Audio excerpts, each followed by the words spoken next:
Hey everybody, it's Scott Steen with winnersandwhiners.com coming to you with the Tuesday edition of Today in Sports Betting. We're doing an NBA style. Got a couple games to take a look at with my partner in crime, Scott Reichel. Scott, what's going on, bud? Nothing much. Pretty good day for the both of us yesterday with regard to the NBA. Not bad. Miami ended up winning game one. I gave out plus 5.5 as my play of the day. And I even said sprinkle a little bit of that money line price on there. And then I told you about my value play, which was Oklahoma City to win the series at roughly plus 700, 725, give or take. And it's looking pretty good right now because you get a nice hedge there with the money line on Houston for probably around minus 180. So that's a hell of a deal. Yeah, that's a beautiful thing. It was I had it at plus 790 even before game 6 there. So a hell of a prize. And yeah, you just had to get that first win under your belt with Oklahoma City, which they Are you riding it, or you're going to take Houston money line game 7 as the arbitrage? You know, it's been such an unpredictable series. I still haven't decided yet. I still haven't decided whether to take guaranteed profit or whether to just roll the bones one more time. Yourself? For the record, I'm going to take Houston money line just to hedge that because hedge a little bit. That series is a complete toss-up, and you're getting plus 790 now, as you said, on the money line for game 6. Right. I mean, game 7, I mean. Game 7. Yeah, you might as well at least consider. I'd wait for the line move and maybe see where money's coming in. I got to assume it's coming on Houston, but we'll see what happens.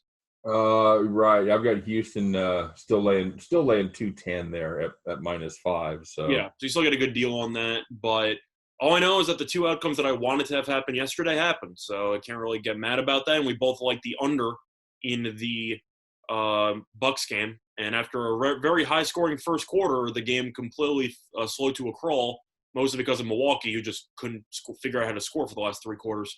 Right. And Miami took over the game, so that worked out well. Yeah, that really did. The longer the game went on, the more Miami was able to assert themselves.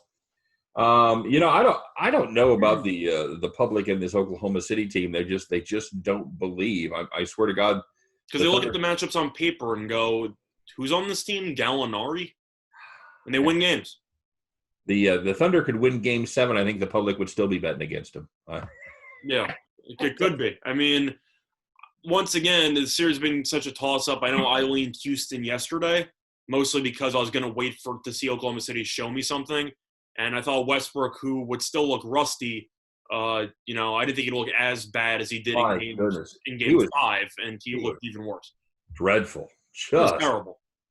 Oh, the air ball there in the fourth quarter, I think, pretty much summed it all up. It wasn't even just the air ball. The air ball wasn't good. Oh, no, it's terrible. Terrible passing. I mean, he really didn't do much right. He really didn't. And if you look at the stats, people might defend it saying, well, he shot like 8 for 15 from the floor, or he shot something deep. I'm like, yeah, but in the fourth quarter, he was a complete liability. You realize that, right? And that's the thing. You go, well, he shot 8 for 15. Well, name one of them. Name one bucket he made. And I remember him making a layup in like the last minute and a half. And it was because the Thunder butchered like back-to-back 3-on-1 fast breaks. And I was wondering, what are you doing? And then Westbrook hits a layup and he kind of showboats a little bit. And I'm thinking, yeah, you kind of just bricked the last 3 shots before and have like 4 turnovers. But yeah, sure, you can do whatever you want. All I want to say from yesterday is I want to see Bob Cousy do what Chris Paul did yesterday, right? Chris Paul did redeem himself a little bit. Had a good game for Oklahoma City. He's in my top 5. I've gone through this. You still don't agree with me, but he's still in my top 5. I still don't know. You don't have to agree with me. I'm just saying, in my opinion, I think Chris Paul is still a top 5 point guard of all time. Okay, all right. Well, that's and on that hot take, let's. The question is, where do you go from here if you're Houston? Westbrook already announced he's going to have a minute restriction in Game 7. And I don't know how many minutes he played yesterday. I don't have that in front of me. I'm assuming somewhere in the 20s, probably around 26. He played 20. He played 24 the game before. Yeah, I don't know how many minutes he played. I'm going to guess around 26 or so, maybe 30. Well, this is me stalling just for a second here to see. That's fine. I'm saying it's probably between 26 and 30. That would be my guess. Yeah, you're right. He played 27 yesterday. Okay, so based on that, he says he's on minute restriction again. I feel like the people most upset about that are probably Oklahoma City fans. Because they probably want him to play as much as possible. That's not the worst news in the world for you. The fact that Westbrook's going to be playing less. The issue that you have is that honestly, it's kind of for both teams. I don't really know what adjustments you can really make for either team. Houston probably should have won the game yesterday. And then Westbrook almost single-handedly sabotaged the entire team. Right. But you can't tell Westbrook, listen, we're benching you in the last 6 minutes of the fourth quarter. Like, you can't really do that. So, or you can, but you know what I mean. That's not exactly an ideal situation. So I don't know what Houston can really do there because Westbrook literally single-handedly cost that team a shot at advancing in Game 6. And as for the Thunder, I don't really know what you can do besides cross your fingers and pray that Dort makes a couple of threes. You know, for all of their problems, for all that they did wrong, you know, Houston they were covering. They were up 6 with about 5 minutes left. And then Paul had back-to-back threes, and then the wheels fell off. Had to be able to put their foot on the gas, and they couldn't do it. You know, Russell Westbrook needs to have one of those Rodney Dangerfield kind of injuries there from Caddyshack, like about midway through the third quarter. Oh, my arm! They bring in Bob Cousy and everything. Yeah, of course, and then that all works out from there. But I used to be a huge Westbrook guy back in the day when he was with Oklahoma City, and then at some point it kind of just clicked with me. Where I just kept watching him play, and I just kept thinking, you really just love to shoot the ball, don't you? And then I realized, like, he just forces a lot of dumb passes. He tries to constantly make things he tries to be the guy all the time. And I'm not sure how on that inbound you don't at least inbound the ball to James Harden. Chris Paul makes the second free throw, and you're thinking, okay, Harden's going to get the ball on the inbound. They're probably going to trap him, and then you're going to have to see what happens. Instead, Westbrook just gets the ball, dribbles all the way up the court, and just throws the ball out of bounds to Robert Covington. I don't know where Harden was on that play. I don't know what the design was. Pretty sure that wasn't it. I know D'Antoni's a good offensive guy. I feel like you should have probably had Harden at least in the backcourt for the inbound. That's all I'm going to say. Well, let's be honest. It never should have come to that. They should have been able to take care of business. And of course not. I also thought that challenge on the Covington strip was one of the dumbest challenges I've ever seen. He clearly just slapped him in the arm. That wasn't even close. Right. They just wasted a timeout right before the inbound as well. They also had a timeout. Yeah, they had timeouts left. So they had one timeout left, right? I thought you know what? I thought they had one left. They had at least one left. Yeah, so you don't call timeout to advance the ball to half court before the inbound? Yeah, I don't know. I don't understand it. The issue was that they didn't call timeout to advance the ball to half court, and they didn't have Harden in the backcourt. So I don't know what D'Antoni was doing over the last 10, 15 seconds, but that was not a great coaching job on his part. Then again, I don't really know what credit I can give to Billy Donovan, because he subs Chris Paul out with 7 minutes to go in an elimination game. Houston immediately goes on a 7-0 run, and I'm thinking, what the hell did he think was going to happen? Then you bring Chris Paul in, he bails you out. But I thought taking Chris Paul out in the fourth quarter. He might have thought that was going to happen right there. Maybe Chris Paul needed a rest. I know that he needs a rest because he's also older and he played 34 minutes up to that point. You know who wouldn't have needed take Chris Paul out of an elimination game? You know who wouldn't have needed a rest? No. Bob Cousy. Bob Cousy would have been able to maintain all the way through, didn't need a rest. And it's just one of those things where I was watching the game and I'm thinking they're taking him out. I know the Lakers have done this also. They just take LeBron out with 8 minutes to go in the fourth quarter. Right. The team immediately goes from down 10 to down 3. Well, all right, LeBron, get back in. I'm like, what do you think was going to happen here? They want to have him ready for the last 3 minutes. They probably factored that in, and I get it. I'm just saying, if you're up 2 points and you sub out your best player, and then Houston immediately goes on a 7-0 run, take a 5-point lead, you shouldn't you immediately panic and call a timeout. You probably shouldn't do that again for Game 7. That's just what I'm going to say for that. Chris Paul needs to play 38 plus minutes if Houston is going home. They need Chris Paul to play New Orleans Hornets level of minutes back in the mid 2000s. That's what they need from him, because when he's not on the court, this team is lost offensively, and I think you'll agree with that. Yeah, they're definitely, and of course, he was the only starter that was plus for his time on the court. He was plus 20. Everybody else was negative numbers. He played, the man played 40 minutes, Scott. I don't know what you want from him. No, I'm fine with that. I'm fine that he played 40 minutes. I'm just saying that there are times you should sub out your best player. Up 2 with 6 minutes to go is not one of those times. That's why, if you want to give him some extra time off in the first half, go ahead. But in the fourth quarter, Chris Paul should not be leaving the court. Not the same. You need those fresh legs. You need a little blow late in the fourth quarter. But the point that I'm trying to say is that what's the difference of outscoring them in the last 3 minutes if you're going to get outscored by 7 points anyway as soon as he gets taken off the court? Net-wise, you gain nothing. Well, they probably didn't think they were going to outscore them by 7. They thought they might be able to hold the fort a little bit more than that. I know. I'm just saying that I think based on what everyone saw, especially offensively for both teams in that game, which was a mess for the most part, as soon as Chris Paul came out of the game, I just assumed Oklahoma City was going to brick a bunch of shots. And then they had an immediate turnover. You had where Adams chucked the ball out of bounds. You had a really stupid shot by, I forgot if it was Alexander or it was by somebody. They just charged into the rim and chucked it at the backboard. Just a couple, like 2 or 3 awful possessions in a row. And Donovan's going timeout. I'm like, yeah, okay, nice job. Like, congratulations. You just squandered a 2-point lead. But it worked out in the end. So I will defer to the coach that actually won the game and had Chris Paul ready to make 2 big 3-pointers there at the end of the game after his rest. So that's fair. I'm just saying at the time I thought that was a really stupid substitution, and I think Houston should have arguably substituted Westbrook out of the game, and they might have won the game. Well, that I can get behind, but that's not going to happen.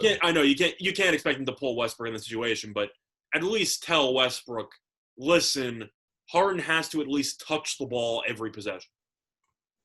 Yeah, and I thought Harden missed a couple big 3-pointers down the stretch too.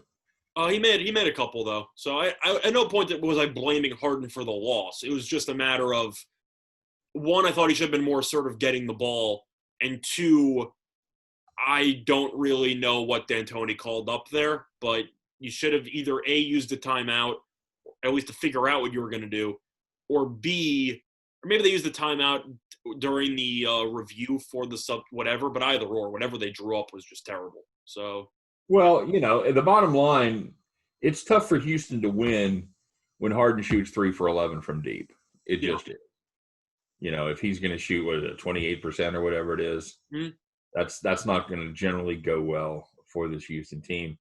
They put up 44 3-pointers, which is less than they've been taking, and as a team they shot well, but as the guy that took the most of them, Harden, was not good. So also the nature of the game. The referees yesterday seemed to let the players get away with a lot more in both games, which I liked. I actually enjoyed it. I thought that the flow was better for the most part.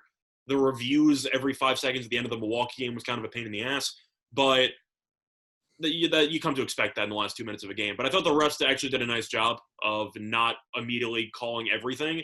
And I think you can agree with me that the team that gets hurt the most when the referees are swallowing the whistles is obviously the Houston Rockets, who complain to the refs literally every single possession where they don't make a shot.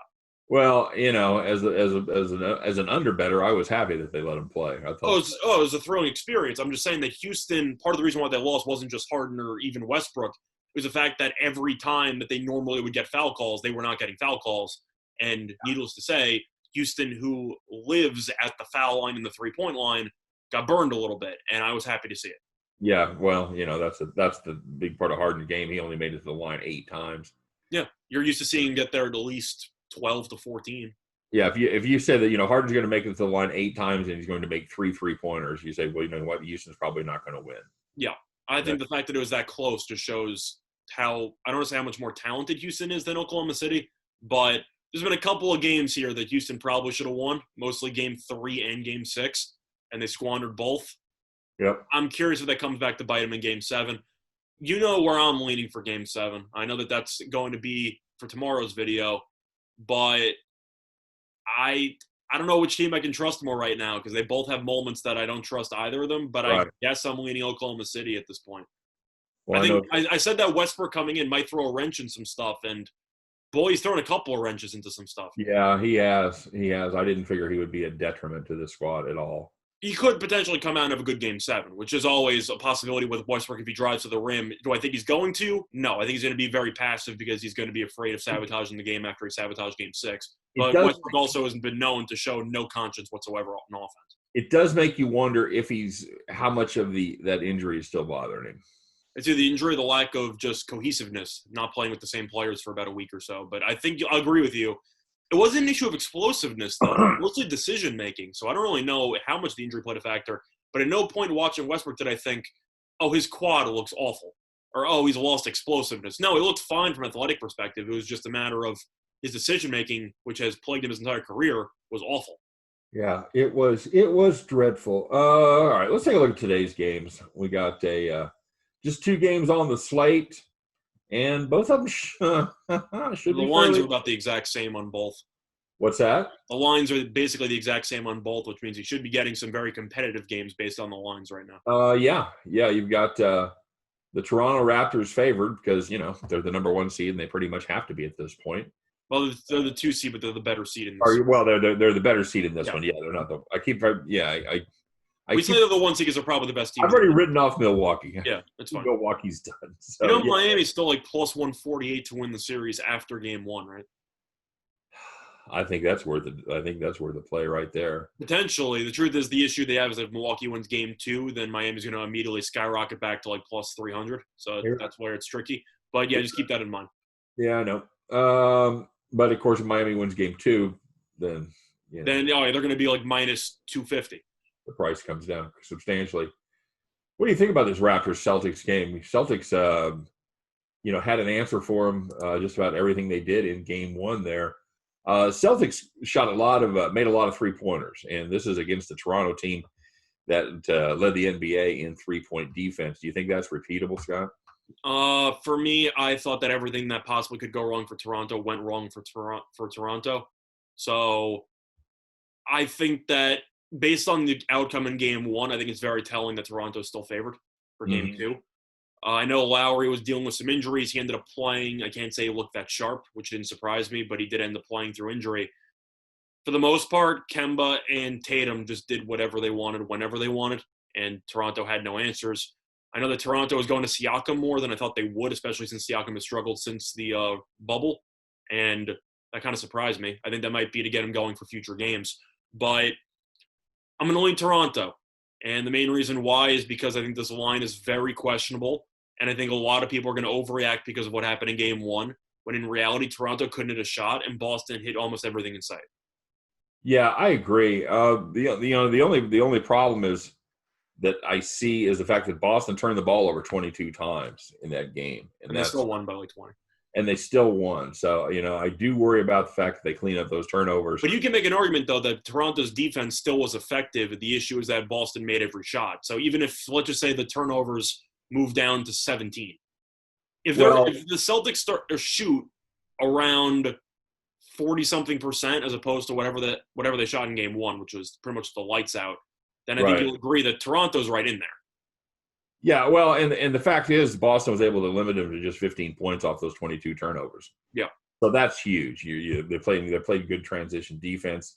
But yeah, the Raptors shot just 25% from downtown. They were terrible. Fred VanVleet was pretty much a non-factor. Like you said, they're still trying to get Siakam going. Kyle Lowry, you just go down the board. It was on the board, and I'm not really sure who you trusted in that game because nobody was making a shot. No, I think it was just one of those games. I still think Toronto's the better team here. I've got to take them at this nice price. I'm not a Boston believer yet. I think they're a good team. But I had Toronto winning in 7 before the series started, so I thought this would be a nail-biter throughout. But I find it interesting that money's coming on the over. It's gone from roughly 216 to 218.5, give or take. So you have seen a decent amount of money coming on the over, which I find very interesting based on what happened. But I'm going to lean to Toronto anyway. I think Toronto's depth is still better than Boston's. And I think that everything that went wrong for Toronto could possibly have gone wrong in game 1, and I expect them to bounce back in game 2. Because I think you'll agree, even though there is no home court advantage, I know Boston's not going to roll over and give them game 2. But if Toronto loses this game, they're basically screwed. They're in a lot of trouble, yeah. I keep expecting that Hayward injury to have a bigger impact on Boston than it has. And I never thought it would be an impact. So far they've been able to play through it without a problem. I think Hayward's a good player, but I think that people think based on the contract alone that he's I'd say fringe top 30 guy. Yeah. And I don't think he is. Okay, fair enough. So I think that he's a good player, but whatever. Truth is, without Hayward, you're just giving more shots to Tatum and Brown and Kemba, and that's a pretty good recipe for success. I like Toronto there. Do you have a play on the total? I'd lean over, just because of the fact that I find the over money questionable. It's mostly because of just looking at the lines. They're daring you to take Boston, and they're basically daring you to take the under. So for that reason, I'll lean to Toronto in the over. All right, good enough. And now we got to move on to a series that, I don't know about you, I kind of wish it could go 9 or 11 games. This has been a lot of fun to watch. Let's have a one-on-one competition between Mitchell and Murray. Yeah, it's kind of what they do for. It's kind of like they do for hockey with the 3-on-3 and overtime. They ought to if they go to overtime, they have up and down and up and down. Yeah, have those guys square off against each other. It's really been something to watch. It's been a fun series. As you might expect, this is literally almost a pick'em game. Utah is favored by a point. Well, I know Utah was originally favored by about a point or two, and then I told you I thought that line would crash. I saw roughly pick'em or even Denver -1 last night. I have seen a little bit of buyback on Houston. Utah this morning. I still think money's going to come in on Denver late. I have to assume as much. Yeah, and Denver is juiced with +1 and -115, so it looks like that is poised to perhaps come down a half a point. And it could be pick'em at game time. It could be very close. I think Denver is probably going to close -1, -1.5, but that's just my personal opinion. Yeah, I don't know that there'll be that much buyback. We'll see. Well, it really depends. It's the late game, so people, in addition to people betting Game 7, you have people who have a decent amount riding on the Toronto game who are looking for the late night bailout NBA special, who are just going to be slamming the game right before tip-off. So just keep that in mind, especially with 2 games on the card. People are just going to bet it for the action. Sure. I'm not sure that money's going to come in on Denver. It's possible. I think that since I consider that square money, you're probably going to back a team that's on the verge of coming back from 3-1 down, but fair. Okay. Can Denver do it? Can they win 3 straight here? Well, that goes into my play today, so I'm not really going to talk about it. Check out that video if you want to.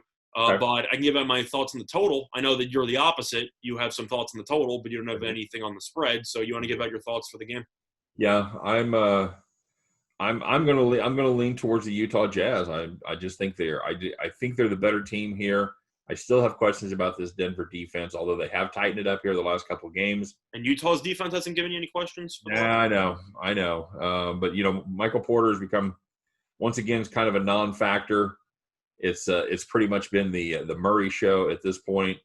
Harris coming back, I think, is a big plus for Denver. And he didn't play great in the last time out, but he was a body though, which is he gives you a threat to stretch out the floor. Played better than Westbrook, and he'd been out 6 months.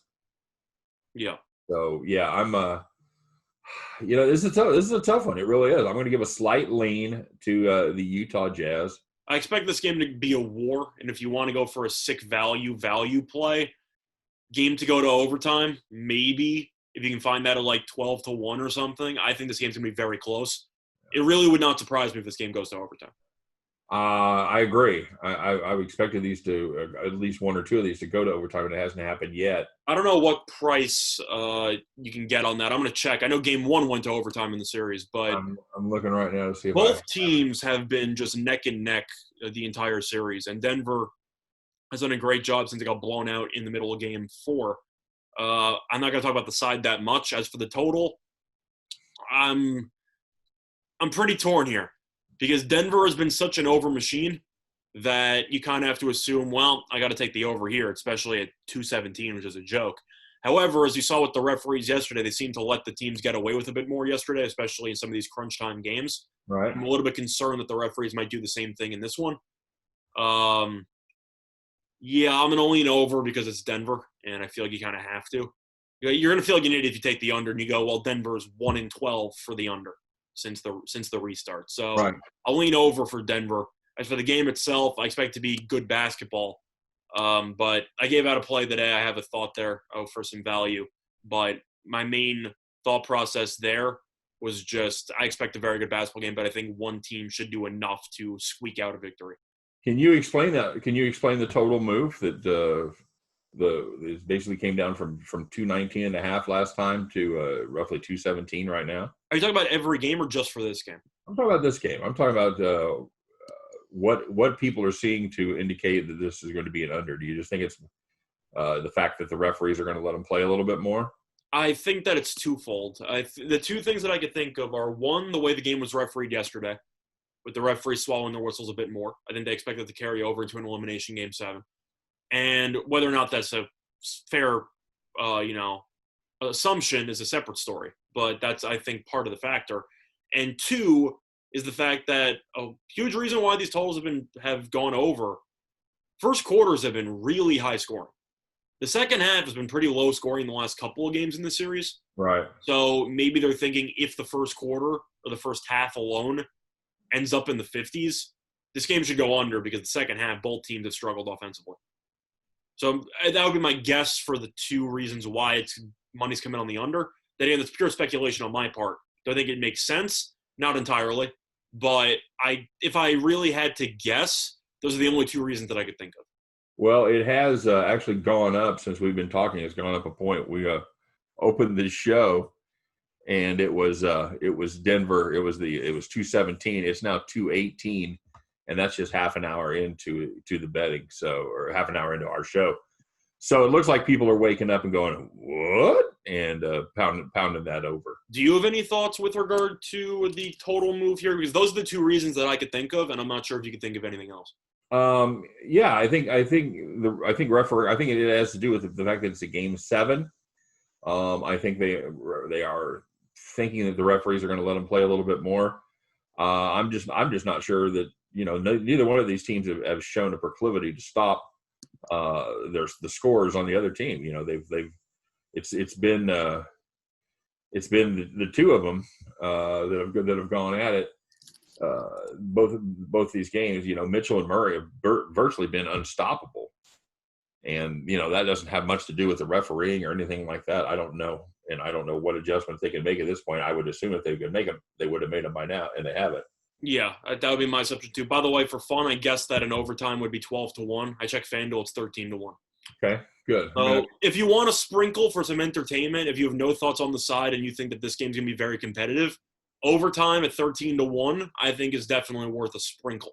I know that overtimes are kind of rare to come by, but these games have been very competitive lately. I know that Denver's kind of blown it open in the last, let's say, 3 minutes of the last two games, but it has been very close throughout. And I think you'll agree with me. Overtime is not that far of a conclusion, especially at a -1 or even pick'em spread. No, I mean they've played 6 games and one of them have gone to overtime, and I think that's about right. So you should, I think the true price on that should be, somewhere around 5 or 6 to 1.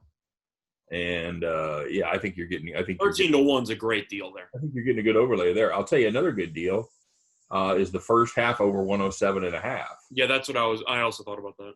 I think that's a good play as well. If you first quarters mostly, you have both teams in the 30s half the time. Well, now I'm curious to see what the if it's going to be somewhere in the 53, 54 range. I'm going to guess 55.5. 54. Okay.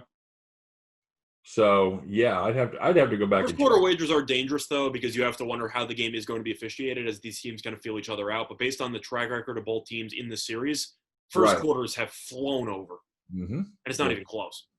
Been a lot of 60s out there, man. Yep. Been a lot of 60s. All right, so let's. Yeah. So I'm leaning to the over, but tentatively, it wouldn't surprise if it goes under. But based on Denver, I feel like you kind of have to lean over. And for the spread, check out my personal video on winnersandwhiners.com.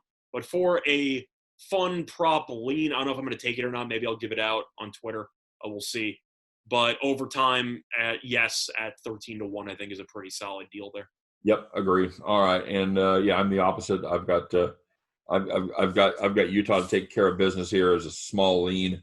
But if you want to get my total thoughts on this, you can sign up and get the premium service over there at winnersandwhiners.com. So there you go. How about that? And by the way, premium service getting ready to run a couple of great specials here with the football season coming up. We're pretty excited about that. Kansas City Chiefs kick off their season in 9 days. Congratulations. You re-signed Andy Reid for the rest of his life pretty much. They re-signed everybody. It should. Believe it or not, winning the Super Bowl is a good thing. So they come into the season, they had $26 in cap room. That's not an exaggeration. That is absolutely the truth.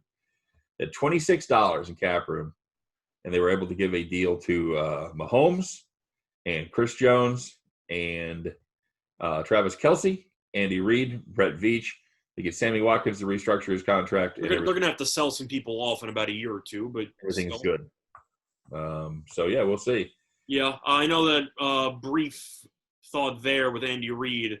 Actually, I forgot if I wrote it. No, I did the award show thing that I did about 2-3 months ago, Mm-hmm. and I have a little bit of sprinkle on Andy Reid Coach of the Year 20-1. I still can't believe it was 20-1. Yeah, it's hard to. It's sometimes hard to give the Coach of the Year award to the guy that gets it done with the most talent. I know it's just a matter of 20 to. This team might have the best record in the league. Yeah, if 20 to they 1. go 15-1 and march to the Super Bowl, I don't know how you don't give Andy Reid Coach of the Year. I found out Andy Reid's only won the award once, and it was back in like 2002. Yeah, I believe that. That's what I'm saying. So, and he's loved by everybody. He's due. So He's due. it's not a matter of due. It's just the fact that I look at the Chiefs and I think to myself, this team should probably win 13 games minimum. Oh. With everybody back. So you're getting the team probably with the best record in the league, and they have Coach of the Year 20-1. I know I saw those odds and I was thinking to myself, did they add a 0 on that one? But I know that speaking of Andy Reid, that's also a play I have a sprinkle on already moving forward. Good. That's a solid play indeed. You and I haven't talked about it yet, but we need to do a college football show. I'm looking forward to it. I will figure that out. I know Friday we usually do UFC stuff. College football, they also open up the lines well in advance, so we can do videos whenever. Thursday? Yeah, I know you. We've kind of been waiting to see which conferences we're going to play. I'm trying to see which teams are still alive or not. I was just waiting it out to hear. Oh, this game's actually happening. No, this game's postponed. They've had a couple of games that have been postponed already. So I'm looking forward to college football. It's actually funny because after we finish this in the MLB show, I'm going to be writing a college football article for winnersandwiners.com. But yeah, I don't know what date you want to do it. I know they also have daytime games, which we can. I don't know if you want to do I don't know what we're going to do with that. We'll figure it out. But I know let everybody know. Worst case scenario is we will cover the weekend games at least a day in advance. So just stay tuned for that. Yep, absolutely. All right, everybody. Appreciate you stopping by. That's any final thoughts on the NBA for tonight, buddy? I'm hoping for 2 competitive games. I know I'm definitely not as interested in the Toronto game as the Utah game because naturally – the number 7 is greater than the number 2, so I'm kind of hoping for the elimination game to live up to standards. I'm happy I have 2 Game 7s to root for because hockey once again has just given me nothing besides the fact that Colorado actually won yesterday handily, scored 5 goals in the first 15 minutes to force Game 6. Tampa won in double overtime. That was a pretty good game. And my Islanders are trying to close out the series, so fingers crossed. Hopefully they don't make me sweat for this one. Yep, my kid was once again 2-0 yesterday in hockey. So he's cooking. He's having a nice run here in the playoffs. Colorado or you had the over? I had the over. Okay. So good play. Those lines are at 5.5 every game, and each game is totaled at least like 7 goals. It makes no sense. I understand. I totally get it. All right, guys, that's it for our little NBA show here for today. Hope you've learned a little something, had a little fun. We appreciate you stopping by. As always, don't forget to check out winnersandwiners.com. Great articles by some great handicappers, Scott included. I know he's doing all the UFC stuff now, as well as getting ready to write an article for college football. So make sure you check out all of our college football stuff, as well as our baseball, our NBA, hockey, and NASCAR. So there you go. Once again, thanks for stopping by. Wish you good luck on all of your plays today. Stay safe, stay healthy. Most importantly, come back and see us on the next show. Just kind of click on the next video for our MLB thoughts here today on Today in Sports Betting. Once again, thanks for joining us, and we will see you next time. Bye-bye.